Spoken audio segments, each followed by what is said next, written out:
Umraga şoldama. Келесілігіміз баламен келген бір қонақ. Баламен келген бір қонақ. Сәлеметсіз бе? Шақырайықшы, шапалақ бар ма? Есіміңіз? Неше балаңыз? Танысылайықшы. Атың кім? Айкөркем, Айкөркем, Айзере, Айзере, Айсана, Айсана. Убай, Шапалақ қайда?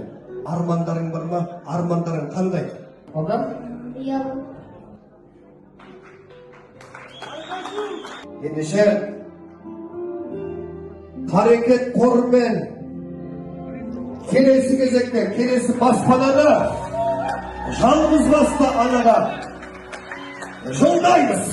Қошемесе балақтарыңыз арнайы қарекет қорына 1621 баспана Құдай берген қызы Фариза апаның жанұясына табысталады. Жұланып жылатады өмір талайды, күндерден күдер үзбес көңіл арайлы, жүрегі қалағанға ие болуды әр адам қалайды. Көңілің бұйырғанды құнсыз демесін, себебі сен өмірге дымсыз келесің, сондықтан тағдырыңа үнсіз көнесің, түбінде жеңесің. Енді біздің атымыздан ол үйге көрімдіктер бар. Жосапа 100 мың теңге сыйлығым бар. Менің атымнан, ансамблінің атынан үйге новый теледидар. 20 мың теңге. Тамаша! Сақина. Мәссаған тамаша бол!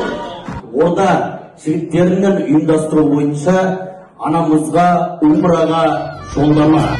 Қуантып жылатса да өмір талайды, күндердің күдер үзбес көңіл арайлы, жүрегі қалағанға ие болуды әр адам қалайды. Көңілің бұйырғанды құнсыз демесін, себебі сен өмірге дымсыз келесің, сондықтан тағдырыңа үнсіз. Осындай үйлі боламын деп вообще ойлаған жоқпын. Осы қарекет қорына, бүкіл қазақ еліне көп рахметімді айтамын. Осы қуанышты қасымдағы жолдасым көрсе, қуанышты болар еді.